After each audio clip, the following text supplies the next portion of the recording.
Page 150 of Unit 5. For this, we're going to be applying our concepts of stoichiometry and limiting reactant to figure out how much product is actually produced in a reaction. The lab yesterday was meant to help you test this idea, and we'll be going over your lab at the end of this page. So first off, here's a concept that the limiting reactant is what determines how much product is formed. We should understand that. Think of the s'mores lab. If I gave you one piece of chocolate, you can only form one s'more. So each one of these, we're going to be looking for what is our limiting reactant, and we're going to use the limiting reactant to calculate the exact amount of product formed. Because however much excess reactant you have gives you a false number for the amount of product formed. Think of the grilled cheese. If I have 20 pieces of bread and 5 pieces of cheese, I can only make 5 grilled cheese. But if you calculated the amount of grilled cheese based off of the bread, that would be a false answer. You'd say, I have 10 grilled cheese, but you don't have enough cheese for that. So your first job, anytime you're given a reaction with two starting amounts, is to figure out which is your limiting reactant. Once you figure out which one is your limiting reactant, the amount of product your limiting reactant produces is the real answer. So add these notes to the top of your page. The amount of product produced from your limiting reactant is the true amount of product formed. So think that through. We are going to do stoichiometry starting with your limiting reactant to go to the amount of product to find the true amount. So I'll do a few of these problems with you. First, sodium reacts with chlorine gas to produce sodium chloride. If 10 moles of chlorine reacts with 5 moles of sodium, which reactant will be the limiting reactant? This is asking which one is going to produce the least amount of product, because the limiting reactant produces the least product. Add this to your notes as well. So if sodium is reacting with chlorine gas, we want to know which one produces the least amount of product, sodium chloride. That reactant will be deduced to be our limiting reactant. Notice the word reactant. The limiting reactant must be a reactant in the equation. So we must first write out our equation and balance it. Na plus Cl2, because it's diatomic. If you mess that up, you mess up the whole problem. Forms NaCl. To balance this, I need a 2 here and a 2 here. So I have a 2-to-1 ratio. I have 2 NAs for every 1 Cl2 that's used up. So I compare, given my starting amounts, which will produce the least amount of product. So if I have 10 moles of Na, for every 2 Na, there's 2 NaCl. So 2 moles Na forms 2 moles of NaCl. Therefore, my 10 moles of Na will form 10 moles of NaCl. Now we don't know if this is true for this reaction, that we will actually end up with 10 moles of NaCl, because we don't know how many moles of NaCl Cl2 will produce. So I do the same stoichiometry, but this time I start with the amount of Cl2. So I had 5 moles of Cl2. For every 1 mole of Cl2, I produce 2 moles of NaCl. Therefore, my Cl2 will produce 10 moles of NaCl. Both reactant amounts produce 10 moles of NaCl, which means we use up both the Na and the Cl2, and there is no limiting reactant. Nothing produces a smaller amount, and there is no limiting reactant in this problem. So make sure you write your answer. No limiting reactant, and circle it. Let's try the next one. They were nice enough to give you the equation, but you still have to balance it. So I have 1 PB and 1 PB. I have 2 NO3s, so I need 2 NO3s on this side. We'll put a 2. Start over. I have 1 PB, 1 PB, 2 NO3s, 2 NO3s, 1 Na, 2 NAs. So I have to fix that. So I have 1 PB, 1 PB, 2 NO3s, 2 NO3s, 2 NAs, 2 NAs, 2 Is, and 2 Is. So I have a balanced equation. Now for the next part. If Jolene starts with 25 grams of lead-2 nitrate and 15 grams of sodium iodide, what is the limiting reagent? So we need to take our 2 starting amounts and figure out how much product is formed. Now we could pick any product, and we could go to any unit of that product to compare. So you could say which one produces more grams of PbI2, or which one produces more moles of NaNO3. All that matters is which one produces the least amount of product, because that would be your true amount. Now, to get a better idea about which product we should choose, we can look ahead at further questions to see if we can maybe find the answer for a future question in doing the math this time. So if you look at part C, it asks how many grams of sodium nitrate can be formed. Well, that's a product.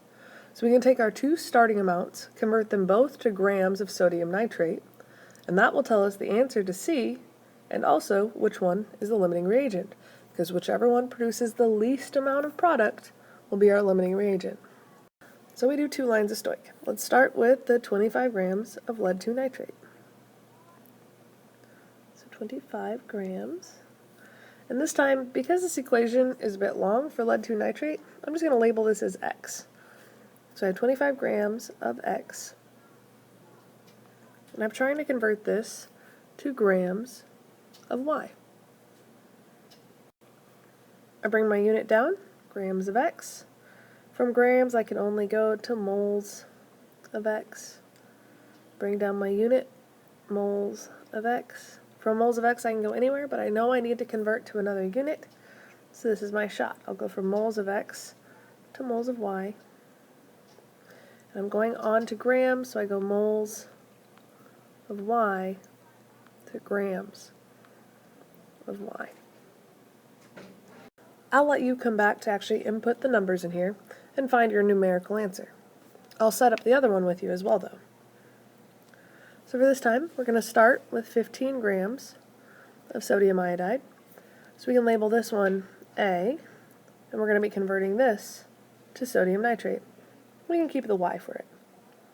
So if I have 15 grams of A, I go grams of A. My only option is to go to moles of A. From moles of A, I can go anywhere, but this is my only chance to convert to moles of Y. And because I want grams, I take one more step, go moles of Y to grams of Y. Now you plug in your numerical answers for both of these. Plug in them all along, put them in your calculator. Everything on top divided by everything on bottom, and whichever answer is smaller is your limiting reagent, and you would label it as such. So for your answer, you will put either PbNO3 is my limiting reagent, or NaI is my limiting reagent. It must be a reagent or a reactant, they mean the same. It must be one of these that is your limiting reactant. Do not put that sodium nitrate is your limiting reactant. That's a product. We were comparing our starting amounts of each of our reactants to see which one forms the least amount of product. Your answer for whichever one is the least amount of product is your grams of sodium nitrate formed. Your answer for C. Now the very last part, how much excess reagent will be left over from the reaction in problem number 2. Once you've found out what is your limiting, the other substance is now your excess, and you take the original amount of excess, and you will subtract the amount of the excess that was used. So you're going to start with your amount of limiting reagent and calculate the amount of excess reagent used. Then you will subtract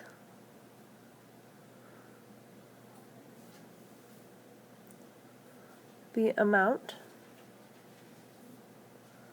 of excess reagent used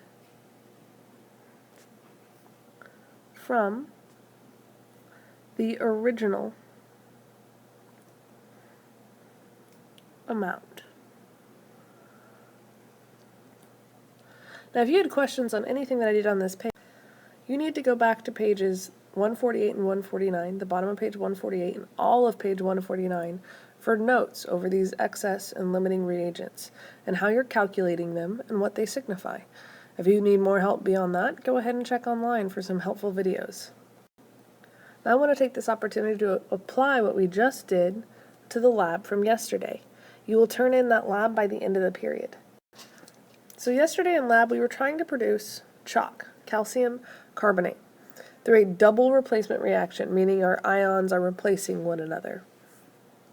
So for our double replacement reaction, we started out with sodium carbonate, Na2CO3, reacting with calcium chloride, CaCl2.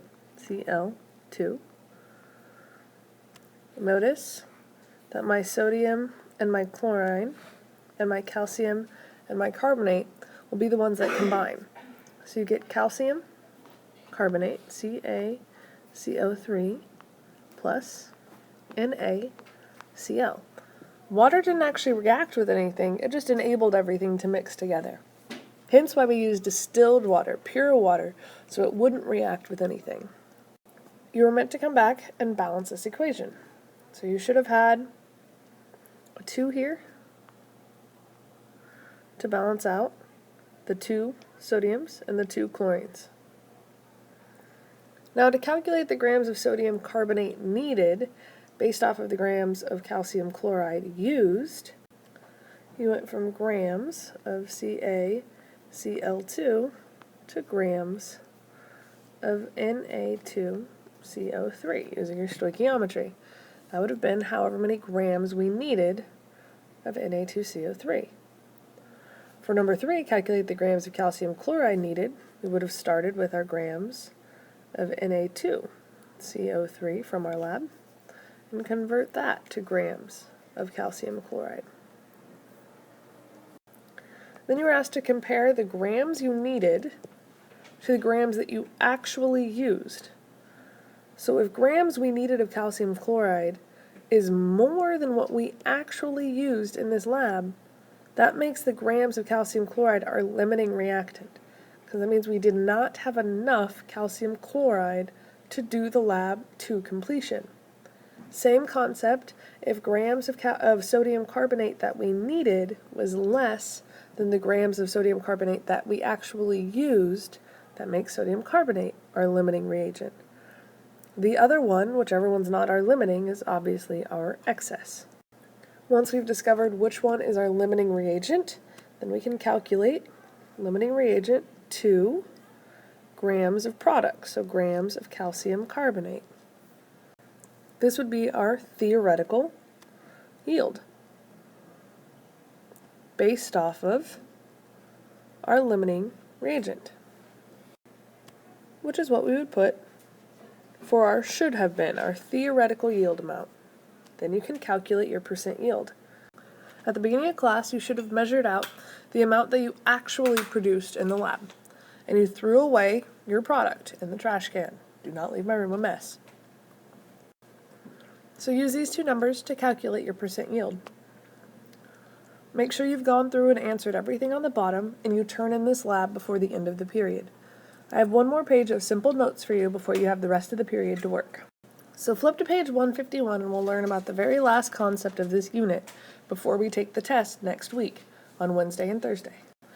Our very last concept is the concept of empirical and molecular formulas.